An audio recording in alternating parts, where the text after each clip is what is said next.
নাজাত পেয়েছিলেন, যার ফলে রোজা রেখেছিলেন, যার ফলে আমাদেরকে রোজা রাখতে হবে, সেটাই হলো শুদ্ধ। এইবার এই মুহররম মাসে যারা শিয়াপন্থী, যারা শিয়া, এরা হলো ইয়াজিদের, ওবায়দুল্লাহ ইবনে জিয়াদের লোক।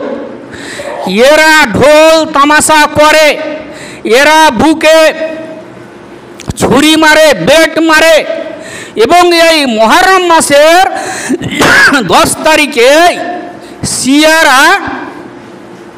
শিয়ারা আমাদের নিকটে মুসলমানই না, শিয়াদের আকীদা হলো মুহররম মাসের 10 তারিখে ইরানের কিছু শিয়া আছে, যেটা ইরান দেশটাই শিয়ারা একটা ছাগলকে, বকরিকে বেঁধে রাখবে, আর ছিটকির বাড়ি বাড়ি ওই বকরিটাকে, ছাগলটাকে মারবে, আর বলবে তোর কারণে আমাদের আলী খলিফা হতে পারেনি।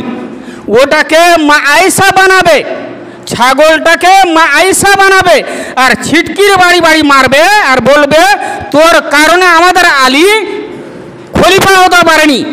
এটা হলো ওদের আকীদা।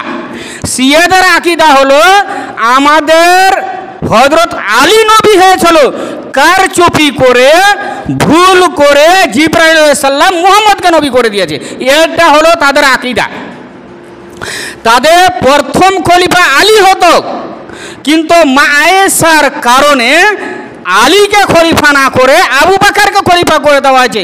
এটা হলো তাদের আকীদা, এবং ওদের ভ্রান্ত আকীদা, যে আকীদার কারণে ওরা মুসলিমরা, হয়তো শিয়াকে দেখেছেন কি দেখেননি, আমি কলকাতা গেছিলাম, কলকাতা থেকে প্রায় 90 কিলোমিটার দক্ষিণে হাসানাবাদ বলে একটা জায়গা আছে। তো ওখানে গিয়ে আমাকে ওখানকার লোকেরা নামাজ পড়তে পাঠাচ্ছে একটা অন্য মসজিদে। তো আমি বললাম এখানে কোনো মসজিদ নাই। আর একটা মহিলা বলছে আছে, ওখানে একটা মসজিদ আছে। তো ওখানে মসজিদে গিয়ে দেখলাম যে একটা বিশাল বড় বাক্সা বারান্দায় রাখা আছে, আর বাক্সাতে এত বড় বড় করে কাঠ, 4 কোনা 3 কোনা করে কাঠগুলো রাখা আছে। আর বারান্দার প্রাচীরটাতে শুধু ছবি ছাপা আছে, আয়াতুল্লাহ খোমাইনি ইরানের, আরো বিভিন্ন মা ফাতেমার, আলীর, হুসেন, হাসেন, ঘোড়ার খালি ছবি ছাপা আছে মসজিদের বারান্দায়, মসজিদে নাই। আর কাঠগুলো রাখা আছে। আমি মসজিদে নামাজ পড়তে ঢুকলাম, তো কয়েকটা লোক নামাজ পড়ছে, আর ওই কাঠগুলো ওখান থেকে নিচ্ছে, আর সিজদার জায়গাখানে রেখে দিচ্ছে, সিজদার জায়গাখানে রেখে দিচ্ছে, ওই কাঠের উপরে সিজদা ঠুকছে, শুধু কপালখান ঠুকছে কাঠের উপরে।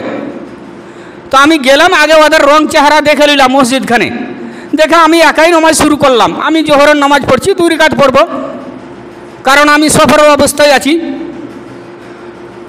পরে আবার বের হয়ে গেলাম, বারান্দায় দেখছি অনেকগুলি কালো কালো কাপড় রাখা আছে। আমি জিজ্ঞাসা করলাম না। মসজিদের পিছনে দেখছি একটা মাজার করা আছে। তো আমি জিজ্ঞাসা করছি এটা আবার কি, মসজিদের পিছনে বিশাল করে এত ঝাঁকঝিক করে করা আছে। তো 2-4 জন লোক আসলো, এসে কইছে আপনি জানেন না, যখন ইমাম হোসেন শহীদ হয়ে গেছিল 40 দিন পরে হানিফা পাহলমান এসেছিল, ওই শহীদ হয়ে গেছে, তো ওরই একটা কবর। বলছে আরে ওই ঘটনা ঘটেছিল ওই ইরাকের মাটিতে, এখানে হানিফা কি করে আসলো? বলছে হ্যাঁ হ্যাঁ এখানে আসলো। ওরা তো আর বুঝে না, ওদেরকে বলে দেওয়া আছে। বলছে এখানে আসলো। এরা হলো শিয়া, যারা ঢোল তামাশা করবে এরা হলো শিয়াপন্থী। আমাদের দেশটা একদিন শিয়াদের হাতে ছিল, নবাব সিরাজউদ্দৌলা শিয়া ছিলেন, আকবর, হুমায়ুন, এরা সব শিয়া ছিলেন। ঔরঙ্গজেব একটা সোনার টুকরা মুসলমান ছিলেন, ইনি কোরআনের হাফেজ ছিলেন। না তো আমাদের দেশটা 750 বছর ধরে যারা রাজত্ব করে গেছিলেন তারা শিয়া ছিলেন, এবং আমাদের রীতিনীতি শিয়াদের মতোই চলতো। পরক্ষণে আমরা জানতে পারলাম এরা শিয়া থেকে আমরা অব্যাহতি পাওয়ার কারণে আমরা তখন সুন্নাতের উপরে আমল করতে লাগলাম। যারা ঢোল তামাশা করবে, ব্লেড মারবে, এবং সেই দিন যারা রান্না করবে, তলিয়া চড়াবে, আর কিছু করবে, সিয়াম পালন করবে, এরা শিয়া। যদি ইমাম হুসেন নামে কেউ রোজা রাখেন সেটা বেদাত হয়ে যাবে, গুনাহগার হয়ে যাবে। নাজাত মুসা রোজা রাখতে হবে, তাহলে আপনার কল্যাণ করা হবে, বিগত 1 বছরের গুনাহ আর সামনে 1 বছরের গুনাহ আল্লাহ তাবারক ওয়া তাআলা ক্ষমা করে দিবেন। ওয়া মা আলাইনা ইল্লাল বালাগ ওয়া আলাইকুমুল হিসাব।